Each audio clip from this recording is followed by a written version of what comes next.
topado alguna vez con un espiritista, medium o astrólogo? Práctica que ha evolucionado desde comunicarse con los no vivos hasta volverse un coach motivacional.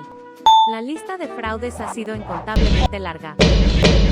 Los Warren, siendo uno de los más relevantes por lo menos a esta fecha, en donde la mayoría de sus casos se resumen en contradicciones y falsos testimonios acerca de eventos paranormales.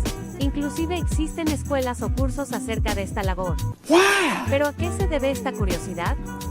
No es mentira que el ser humano se encuentra atraído en temas referidos a la muerte. El misticismo siempre ha prevalecido en el ser humano, manifestándose en diferentes formas, y hubo una época en la historia que tuvo su cierta alza. El inicio del espiritismo moderno se acuña en el año de 1840, pero el verdadero boom comenzó en 1848, gracias a la participación de las hermanas Fox. No fue a partir de ahí que el trabajo como espiritista fue en aumento, pero eventualmente, como es en este tipo de historias, resultó ser falso, paralelamente gracias a los pensamientos de Swedenborg, en donde manejaba a la Trinidad divina en el humano como alma, cuerpo y mente. Redacta que el mal no era más que la manifestación de espíritus malignos que impondrán sus pensamientos en la mente. Una vez deshecha la introducción, los espectros, o como dicen en mi Zafa Rancho, atrápame a esos fantasmas, una película dirigida por un joven Peter Jackson, nos cuenta la historia de la tranquila ciudad de Fairoater, un lugar donde ocurren múltiples ataques cardíacos atribuidas a explicaciones misteriosas, desconcertando a los especialistas debido a la nula explicación que pueden otorgar sobre los incidentes. Las víctimas registradas en su mayoría son catalogadas como gente sana. A este fenómeno lo acuñan con el nombre de la sombra de la muerte. Iniciamos escena y a primera vista, tenemos un velorio en donde hace presencia el protagonista de esta historia, un adulto McFly, que dejó la prolífica vida de arquitecto para dedicarse al laburo de los mediums. Como el negocio va lo suficientemente mal, decide asistir a sepelios, para ver si consigue un cliente. Después de que lo echaron injustamente, decide realizar pruebas de derrape en curva en donde por azares del destino estrellará en la casa de Ray Linsky. Este nexo nos ayudará a introducir a una coprotagonista. Doctora residente de Fairoater que suple a sus superiores en casos de asistencia médica. Una de estos llamados la lleva a conocer a un paciente peculiar que nos da indicio de... En un principio la octogenaria nos advierte del peligro que puede ser la hija, pero como tenemos la misma visión de la doctora, se llega a la misma conclusión.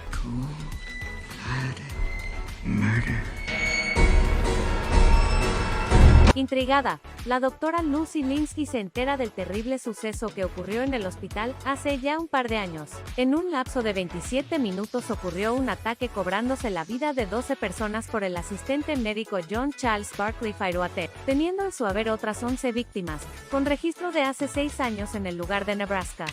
Teniendo en cuenta que Alaska se considera la per cápita de asesinos en serie, teorizando que debido a su vasta extensión geográfica, con una densidad de población baja, y contando que la mayor parte de la población es hombre, sumando estaciones de invierno desoladoras. Teniendo en cuenta fenómenos como las noches polares o el sol de medianoche. Aunque claro, son especulaciones. Si posees información, adelante. Toda esta investigación llama la atención de las fuerzas paranormales, en donde la pareja percibe la actividad errante que yace en su hogar.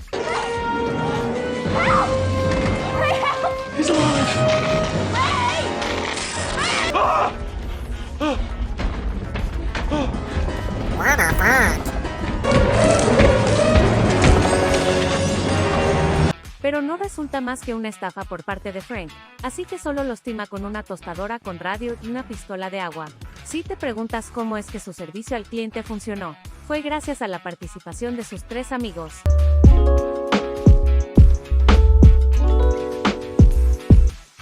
La razón por la que Frank realiza estos trabajos es para pagar la hipoteca de su casa. Su plan iría de maravilla si no fuera por la intromisión de Magda Rest Jones, reportera que está en contra de las prácticas de Frank y aparte lo detesta. Para nuestra sorpresa, Ray la ha palmado, por lo cual le da puerta abierta a Bannister para consolar a Lucy. En el sepelio nos enteramos que la muerte de Ray fue inexplicable debido a que sus arterias quedaron intactas, y su corazón solo muestra rasgos de haber dejado de funcionar. Por petición del rey y conveniencia de Frank, acude a una cita medium con la doctora Lucy para poder ofrecer su pésame. Aunque la velada iba bien, es necesario dirigirse a los aposentos, en donde Bannister es testigo de la parca.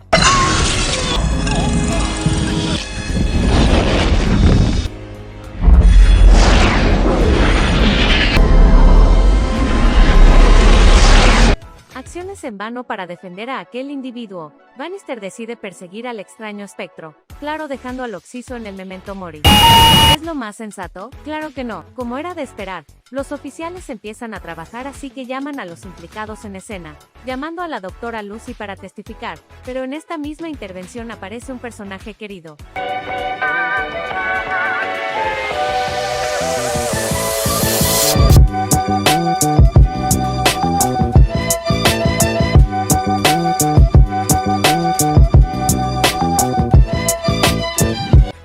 El agente especial Combs, a pesar de su peculiar comportamiento, nos revela información sobre Bannister, y es que el arquitecto antes estaba comprometido, pero luego de una disputa sobre si tener una cancha o un jardín, causó un accidente de carretera. Really bizarre.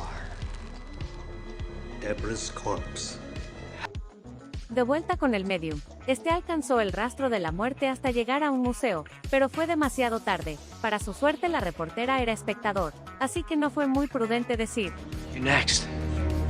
Are you threatening me? Para evitar otro embrollo, el equipo fantasma decide ayudar, fulminando con el espíritu del alguacil.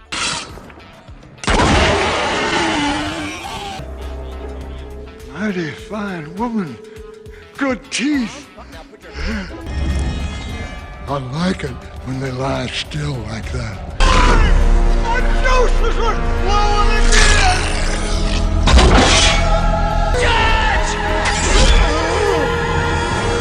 Para evitar otra muerte, el psíquico paranormal decide tomar cartas en el asunto, lo cual no resulta en un buen plan.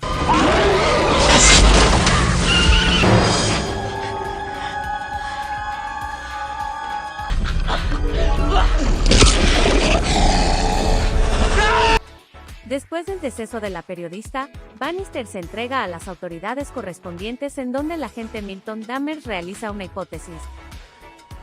Who was it? Who was it? Culpando a Bannister de ser un desquiciado que expía sus asesinatos por medio de sus habilidades. A partir de las manifestaciones que percibe Frank es donde su alter ego toma control, alegando que todos estos casos de asesinatos no son más que una manifestación en forma de la muerte para reducir el peso de la culpa.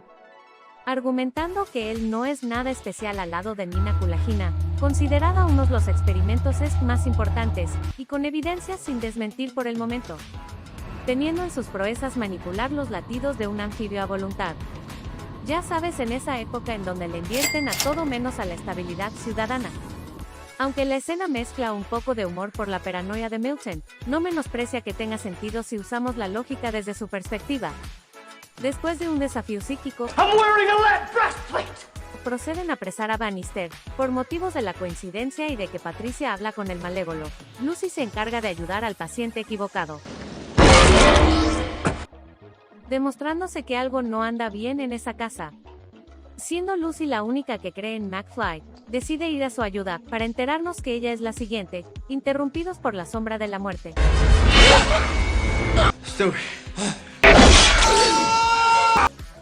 Apartados de interrupciones, Frank cree que el único en poder detenerlo es él mismo, pero antes de que se haga un reset, Lucy dice que hay una mejor idea, que es medio matarlo.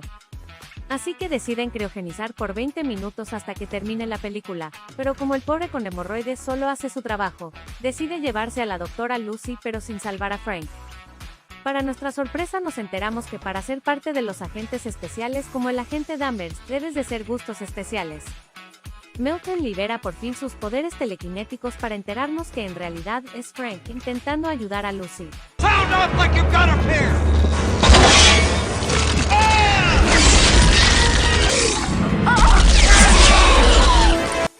Frank vence y nos enteramos que la sombra de la muerte no es más ni menos que Johnny Bartlett. Get out, Frank. I've been carrying on the good work.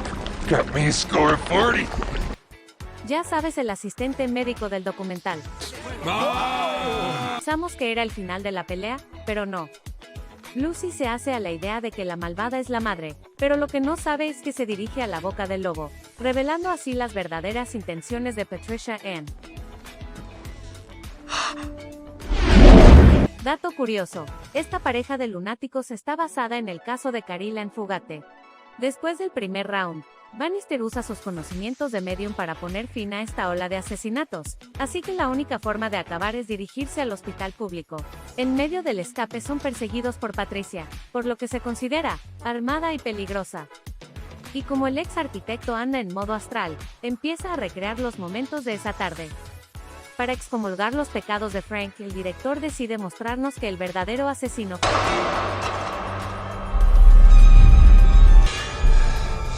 I guess that makes you. Y como último sacrificio, Frank decide pasar al otro lado pero sin llevarse a la loca de turno. You just don't get it, do you?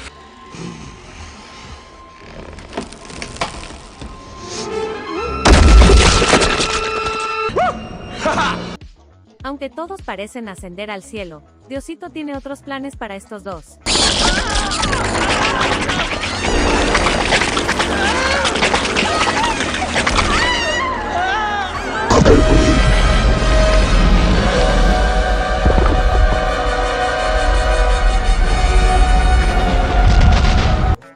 Y esto fue Refrigeradores, una película que estaba a punto de ser enlatada, pero por la misericordia de los escritores no fue así, teniendo un cast realmente extenso e importante para la época, manejando una historia peculiar sobre mediums y estafadores, hasta pasar a un trasfondo de crímenes.